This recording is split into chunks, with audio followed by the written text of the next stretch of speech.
नमस्कार, स्वागत है आप सभी का डीडी न्यूज के खास बुलेटिन एक्सप्रेस 100 में, जहां हम आपके लिए लेकर आते हैं राजनीति, देश दुनिया, खेल और व्यापार जगत की सभी बड़ी खबरों को एक्सप्रेस यानी कि फटाफट अंदाज में। मैं हूं साइमा खान। तो देखिए खबरें तेज रफ्तार।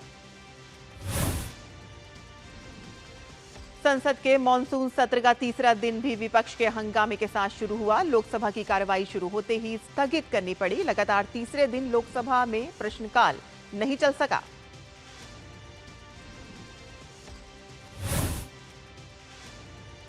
लोकसभा अध्यक्ष ओम बिरला ने कहा कि जिन विषयों पर सदस्यों ने नोटिस दिया था उन विषयों पर चर्चा कराने के लिए वो तैयार हैं और उसके बाद भी सदन में गतिरोध देखने को मिला।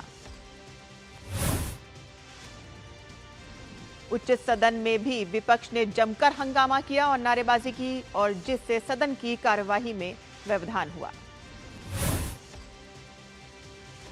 पीएम आवास के बाहर प्रदर्शन पर सियासत तेज। भाजपा सांसद रविशंकर प्रसाद ने राहुल गांधी के बर्ताव की निंदा की और कहा कि सिर्फ अपनी नेतागिरी चमकाने के लिए राहुल गांधी ने ऐसा किया।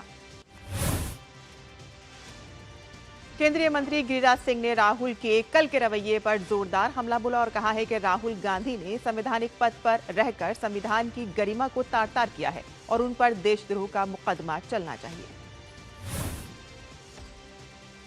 सुरक्षा कारणों से आईटी, दिल्ली गेट और खान मार्केट और केंद्रीय सचिवालय समेत 16 मेट्रो स्टेशन बंद कर दिए गए हैं। राजीव चौक और सेंट्रल सेक्रेटेरिएट पर इंटरचेंज की सुविधा उपलब्ध है। राष्ट्रपति द्रौपदी मुर्मू की उत्तर मैसेडोनिया की यात्रा का आज अंतिम दिन है। आज वे कई महत्वपूर्ण कार्यक्रमों में हिस्सा लेंगी। वे स्कैपजे के मदर टेरेसा स्मारक जाएंगी और इस दौरान उत्तर मैसेडोनिया की राष्ट्रपति भी उनके साथ मौजूद रहेंगी। राष्ट्रपति स्कॉपिये संग्रहालय में महात्मा गांधी की प्रतिमा का अनावरण करेंगे और इस कार्यक्रम में उत्तर मैसेडोनिया की राष्ट्रपति और स्कॉपिये की महापौर भी शामिल होंगी। वे ओहरिड झील का भी दौरा करेंगी।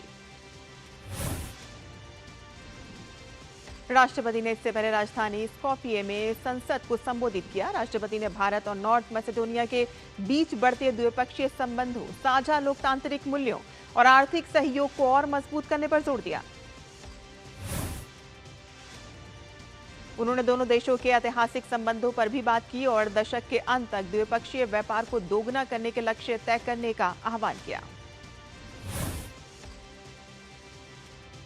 विदेश मंत्री डॉक्टर एस जयशंकर मनीला में आयोजित क्वाड विदेश मंत्रियों की बैठक में शामिल हुए। बैठक के बाद संयुक्त बयान में कहा कि क्वाड देशों का क्षेत्र की शांति, स्थिरता और समृद्धि में गहरा हित है और वे आसियान तथा उसके सदस्य देशों के साथ सहयोग को और मजबूत करेंगे।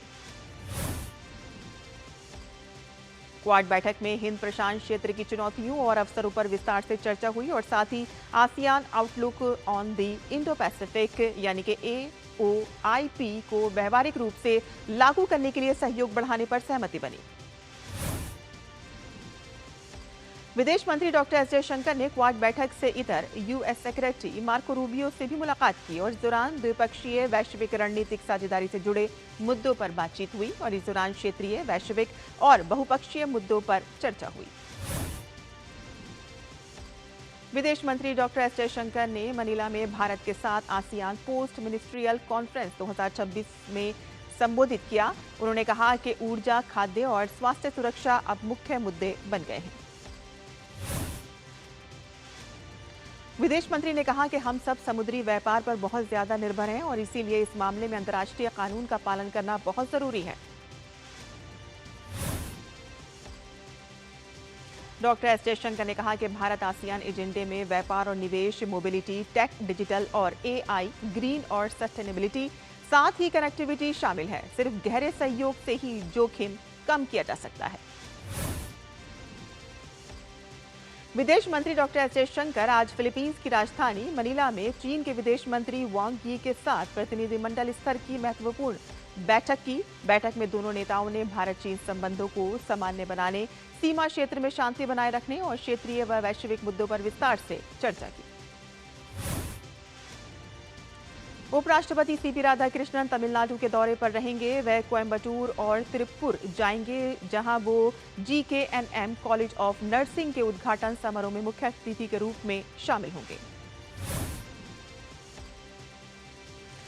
भारतीय नौसेना ने कर्नाटक के कारवार में माहे श्रेणी के दूसरे पनडुब्बी रोधी युद्धपोत आईएनएस मालवान को बेड़े में शामिल किया।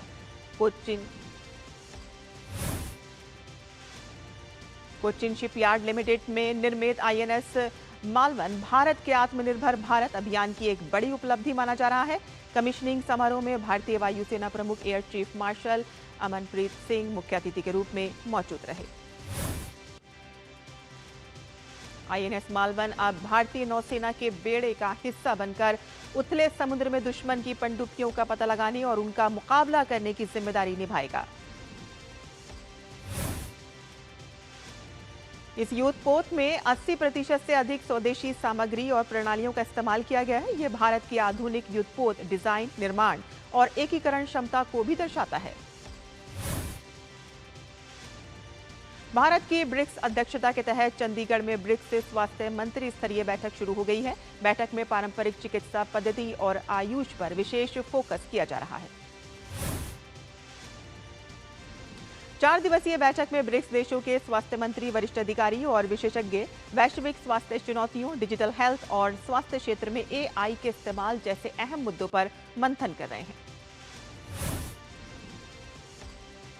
स्वास्थ्य मंत्रियों की उच्च स्तरीय बैठक में ब्रिक्स स्वास्थ्य घोषणा पत्र को अंतिम रूप दिया जाएगा। 21 देशों के प्रतिनिधियों की भागीदारी वाली ये बैठक ग्लोबल साउथ की स्वास्थ्य प्राथमिकताओं को मजबूती से सामने रखने का अहम मंच बन रही है।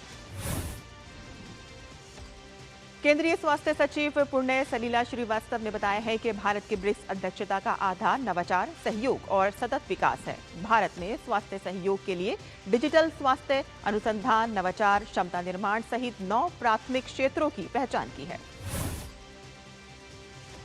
भारत ने अफगानिस्तान के नुरिस्तान में बाढ़ पीड़ितों के लिए राहत सामग्री भेजी है। खाद्य सामग्री और टेंट सहित अन्य राहत सामग्री अफगानिस्तान के राष्ट्रीय आपदा प्रबंधन प्राधिकरण को भेजी गई है।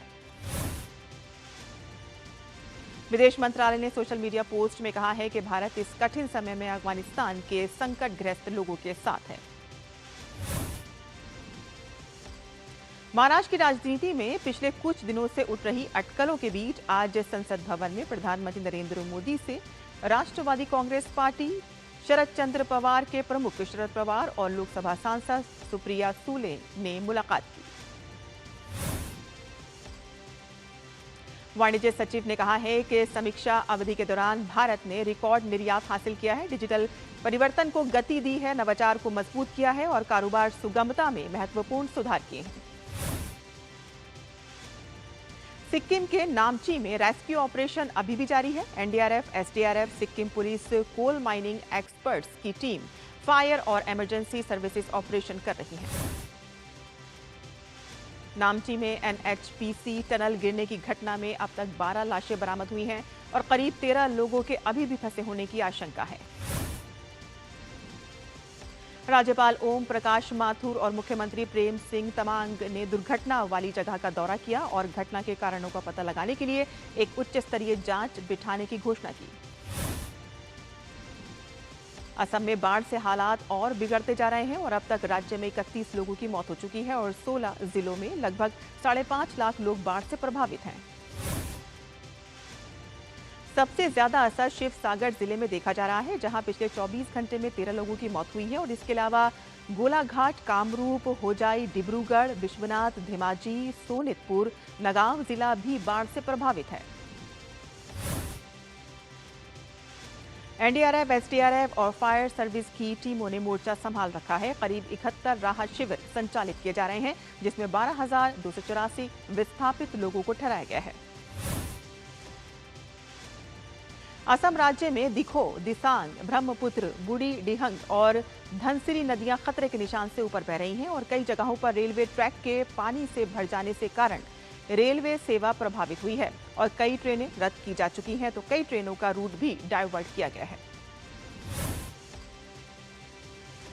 दूरसंचार विभाग ने शिवसागर, चराईदेव और जोरहाट में 24 जुलाई तक इंट्रा सर्कल रोमिंग यानी कि आईसीआर सुविधा सक्रिय कर दी है, जिससे लोगों को किसी भी उपलब्ध नेटवर्क का इस्तेमाल कर सकें। खराब मौसम को देखते हुए एहतियात के तौर पर श्री अमरनाथ यात्रा समेत कई प्रमुख यात्राओं को रोक दिया गया है। जम्मू से बालटाल और नुनवान पहलगाम बेस कैंप तक जाने वाले रास्तों पर यात्रा स्थगित की गई है। करीब 6000 श्रद्धालु जम्मू के भगवती नगर यात्री निवास और आश्रमों में रुके हुए हैं, जो मौसम साफ होने और रास्ते सुरक्षित घोषित होने का इंतजार कर रहे हैं। लगातार बारिश के कारण कई इलाकों में अचानक बाढ़, जलभराव और लैंडस्लाइडिंग की घटनाएं सामने आई हैं और कटरा में माता वैष्णो देवी यात्रा भी चौथे दिन स्थगित रही। जम्मू कश्मीर के रियासी और ऊपरी इलाकों में लगातार बारिश की वजह से चिनाब नदी और सलाल बांध के जलाशयों में पानी का बहाव काफी बढ़ गया है। पानी के बहाव के बढ़ने के कारण सलाल बांध के सभी गेट खोल दिए गए हैं ताकि अतिरिक्त पानी छोड़ा जा सके और जलाशय का जलस्तर नियंत्रित किया जा सके। मौसम विभाग ने गुजरात, राजस्थान और मध्य महाराष्ट्र में मूसलाधार बारिश का अनुमान व्यक्त किया है। मौसम विभाग ने मुंबई में बारिश को लेकर ऑरेंज अलर्ट जारी किया है और साथ ही मुंबई के अलावा ठाणे और रायगढ़ में भी भारी बारिश की संभावना जताई गई है। मौसम विभाग के मुताबिक बिहार, पश्चिम बंगाल के तराई क्षेत्र, उत्तराखंड में तेज बारिश की संभावना है। आंध्र प्रदेश, तमिलनाडु, पुडुचेरी और कराईकल में आंधी तूफान की आशंका है। यूपी सरकार ने उच्च शिक्षा में महिलाओं की भागीदारी बढ़ाने और बीच में पढ़ाई छोड़ने की दर कम करने के लिए मेधावी छात्राओं को मुफ्त स्कूटी देने का निर्णय लिया है। मुख्यमंत्री योगी आदित्यनाथ की अध्यक्षता में हुई मंत्रिमंडल की बैठक में रानी लक्ष्मीबाई स्कूटी योजना लागू करने के दिशा निर्देश को मंजूरी दी गई। सर्वाइकल कैंसर से बचाव की दिशा में भारत सरकार का बड़ा कदम। देश भर में HPV वैक्सीनेशन कैंपेन के तहत अब तक 52 लाख से ज्यादा लड़कियों को लगाई जा चुकी है वैक्सीन। आज का दिन इतिहास में बेहद अहम। 22 जुलाई 1947 को संविधान सभा की बैठक में सर्वसम्मति से तिरंगे को आधिकारिक तौर पर राष्ट्रीय ध्वज के रूप में स्वीकार किया गया था। और यहां रुकते हैं छोटे से ब्रेक के लिए। हम जल्द हाजिर होंगे। आप देखते रहिए DD न्यूज। जब धरती चीर कर निकलता है लोहे का पत्थर और मिलता है मोंगिया के जोश से, फिर तपता है, पिघलता है और बनता है फौलाद। अब होता है सरिया सारी खूबियों के साथ। मोंगिया स्टील, मजबूत देश का मजबूत सरिया।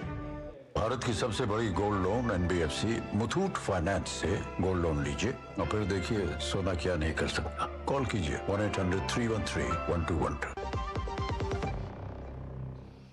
ब्रेक के बाद आपका फिर से स्वागत है। आप देख रहे हैं एक्सप्रेस 100 खबरें तेज रफ्तार। आज भारतीय शेयर बाजार की शुरुआत सपाट रही। शुरुआती कारोबार में सेंसेक्स और निफ्टी मामूली गिरावट के साथ कारोबार करते दिखे, जबकि ऑटो और डिफेंस शेयरों में खरीदारी रही। मध्य पूर्व में बढ़ते तनाव के बीच सुरक्षित निवेश की मांग बढ़ने से सोने और चांदी की कीमतों में 1% से अधिक की तेजी दर्ज की गई। केंद्रीय कृषि मंत्री शिवराज सिंह चौहान ने खरीफ बुआई, मानसून, उर्वरक और बीज की उपलब्धता की समीक्षा की। शिवराज सिंह चौहान ने अधिकारियों को कम वर्षा वाले जिलों पर विशेष नजर रखने, राज्यों के साथ समन्वय बनाए रखने और किसानों को समय पर उर्वरक उपलब्ध कराने के निर्देश दिए। सरकार ने 2026-27 के लिए 14 खरीफ फसलों के न्यूनतम समर्थन मूल्य MSP पर बढ़ोतरी कर किसानों को राहत देने का फैसला किया। केंद्रीय मंत्री ज्योतिरादित्य सिंधिया ने मेघालय के मुख्यमंत्री कोनराड संगमा के साथ लाकाडोंग हल्दी मिशन गोल्ड स्पाइस का शुभारंभ किया। और इस दौरान सिंधिया ने कहा है कि लाकाडोंग हल्दी अपनी उच्च प्राकृतिक करक्यूमिन मात्रा और बेहतरीन गुणवत्ता के लिए विश्व भर में प्रसिद्ध है। आंध्र प्रदेश सरकार और संयुक्त अरब अमीरात UAE ने राज्य में UAE फूड क्लस्टर स्थापित करने के लिए समझौता किया है और इस परियोजना से फूड प्रोसेसिंग उद्योग में निवेश बढ़ेगा और निर्यात को नई गति मिलेगी। मुख्यमंत्री N. चंद्रबाबू नायडू और UAE के अर्थव्यवस्था एवं पर्यटन मंत्री अब्दुल्ला बिन तौक अल मर्री की मौजूदगी में MOU पर हस्ताक्षर किए गए। सरकार ने आयुष दवाओं की गुणवत्ता सुनिश्चित करने और भ्रामक विज्ञापनों पर रोक लगाने के लिए आयुष सुरक्षा पोर्टल शुरू किया है। वाणिज्य एवं उद्योग राज्य मंत्री जितिन प्रसाद ने कहा है कि इस योजना से 14 लाख से अधिक रोजगार सृजित हुए हैं और जिसका दायरा अब इलेक्ट्रॉनिक्स, वस्त्र, ऑटोमोबाइल और खाद्य प्रसंस्करण समेत 14 क्षेत्रों तक बढ़ चुका है। केंद्र सरकार ने बताया है कि प्रधानमंत्री मत्स्य संपदा योजना के तहत देश में मछली उत्पादन बढ़कर 2024-25 में 197.75 लाख टन पहुंचा। सरकार ने कहा है कि योजना के जरिए महिला लाभार्थियों को विशेष वित्तीय सहायता दी जा रही है, जबकि मत्स्य क्षेत्र के लिए कोल्ड चेन और विपणन ढांचे को भी मजबूत किया जा रहा है। नाबार्ड ने हरियाणा में सिंचाई, सड़क, पेयजल और अन्य ग्रामीण बुनियादी ढांचे के विकास के लिए RIDF के तहत 15,056 करोड़ रुपए मंजूर किए। मारुति सुजुकी ने बढ़ती लागत के चलते अपने कारों की कीमतों में 30,000 रुपए तक की बढ़ोतरी का ऐलान किया है और नई कीमतें अगस्त 2026 से लागू होंगी। अडानी टोटल गैस की आय सालाना आधार पर 27% से बढ़कर 1,910 करोड़ रुपए पहुंची है, जबकि शुद्ध मुनाफा 133 करोड़ रुपए रहा और इस दौरान CNG, PNG बिक्री में 13% की बढ़ोतरी हुई है। रिलायंस रिटेल के ब्यूटी प्लेटफॉर्म टीरा ने दक्षिण कोरिया की डॉक्टर मेलैक्सिन ब्रांड के साथ साझेदारी की है और इसके तहत ब्रांड के उत्पाद टीरा के ऑनलाइन और चुनिंदा ऑफलाइन स्टोर्स पर उपलब्ध होंगे।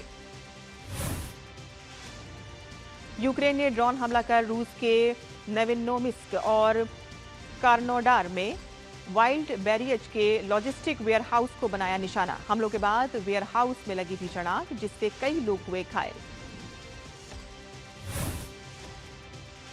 स्थानीय अधिकारियों और कंपनी ने घटना की पुष्टि करते हुए कहा है कि राहत और आग बुझाने का काम जारी है। न्यूयॉर्क शहर के मेयर ज़ोहरान ममदानी ने अमेरिकी सरकार से इजरायली प्रधानमंत्री बेंजामिन नेतन्याहू के खिलाफ ICC के गिरफ्तारी वारंट को लागू करने की अपील की। अमेरिकी सेना ने कहा है कि उसने लगातार 11वें दिन ईरान के सैन्य ठिकानों पर हमले किए हैं। सेंटकॉम के अनुसार ऑपरेशन में सैन्य command centre, drone storage, aircraft hanger और लॉजिस्टिक ढांचे को निशाना बनाया गया। अमेरिका का दावा है कि इन हमलों का उद्देश्य हॉर्मुज जल डमरू मध्य में ईरान की सैन्य क्षमता को कमजोर करना और वाणिज्य जहाजों की सुरक्षा सुनिश्चित करना है। अमेरिकी राष्ट्रपति डोनाल्ड ट्रंप ने घोषणा की है कि 1 अगस्त से आयातित जेनेरिक दवाओं पर 2 साल तक 0% टैरिफ रहेगा और इसके बाद 1 साल के बाद 100% और फिर 200% टैरिफ लागू किया जाएगा। ट्रंप ने कहा है कि इस नीति का उद्देश्य दवा निर्माण को अमेरिका वापस लाना और घरेलू उत्पादन को बढ़ावा देना है और तय समय में उत्पादन इकाइयां नहीं लगाने वाली कंपनियों पर जुर्माना भी लगाया जाएगा। राष्ट्रपति डोनाल्ड ट्रंप ने संकेत दिया है कि अमेरिका जल्द ही ईरान के पिकैक्स माउंटेन क्षेत्र को निशाना बना सकता है, जिससे ईरान के परमाणु कार्यक्रम से जुड़ा अहम ठिकाना माना जाता है। अमेरिकी राष्ट्रपति डोनाल्ड ट्रंप ने लेबनान के लिए अमेरिकी एयरलाइंस की सीधी उड़ानें बहाल करने का ऐलान किया है। ये फैसला राष्ट्रपति जोसेफ आउन की साथ बैठक के बाद लिया गया।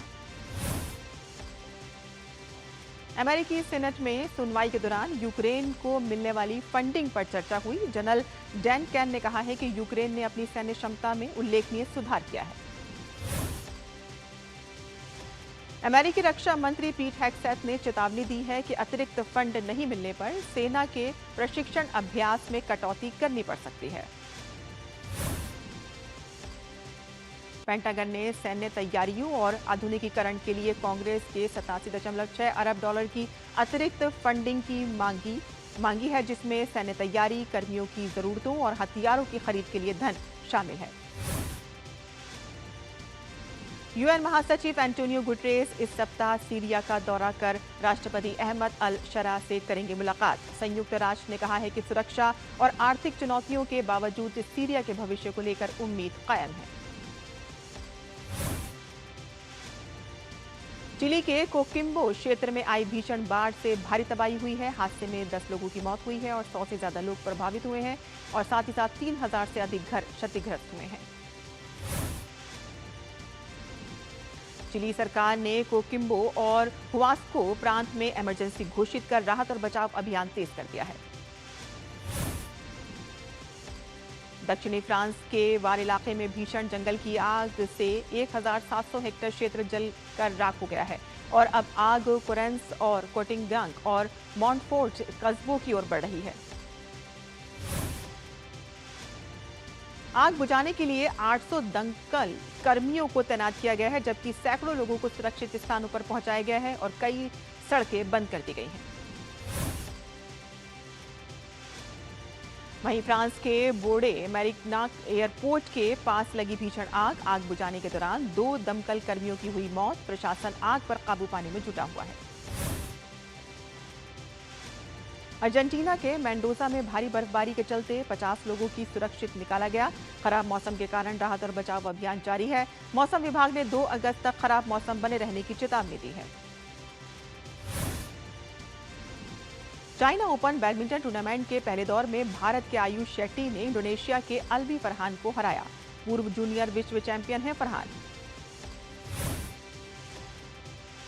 चाइना ओपन के पहले दौर में भारत की पीवी सिंधु का सामना भारत की ही उन्नति हुड्डा से होगा। हाल ही में जापान ओपन जीतने वाली सिंधु अपनी शानदार फॉर्म बरकरार रखना चाहेंगी। चाइना ओपन में पुरुष एकल वर्ग में भारत की उम्मीदें लक्ष्य सेन पर टिकी होंगी। पेरिस ओलंपिक के सेमीफाइनलिस्ट लक्ष्य सेन पहले दौर में जापान के यूशी तनाका से भिड़ेंगे।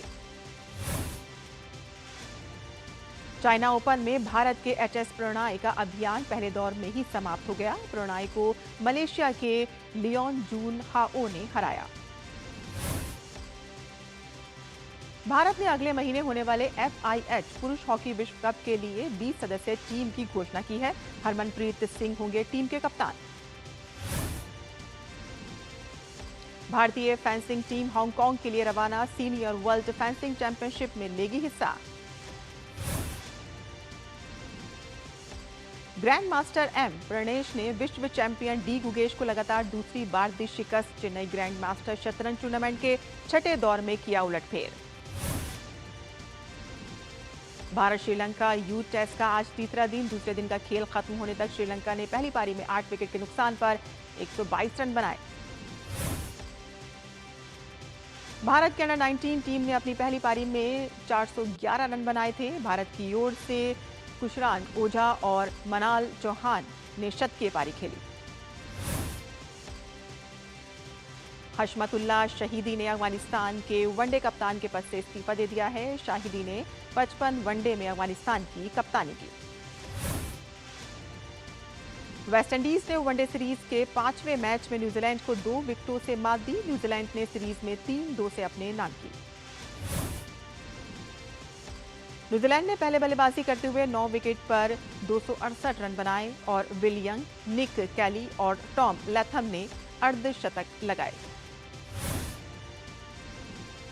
फुटबॉल प्रशंसकों और पर्यटकों ने बार्सिलोना में स्पेन के स्टार फॉरवर्ड फेरान टोरेस की बनाई गई एक म्यूरल के साथ तस्वीरें खिंचवाई हैं। स्पेन की ऐतिहासिक जीत की याद में ये कलाकृति बनाई गई। चेल्सी ने इंग्लैंड के फुटबॉलर मॉर्गन रॉजर्स को एस्टन विला से साइन किया है। खबरों के मुताबिक ये डील 117 मिलियन पाउंड में हुई है और अब ये सबसे महंगे ब्रिटिश खिलाड़ी बन गए हैं। एक्सप्रेस न्यूज में फिलहाल इतना ही। हमें दीजिए इजाजत। नमस्कार।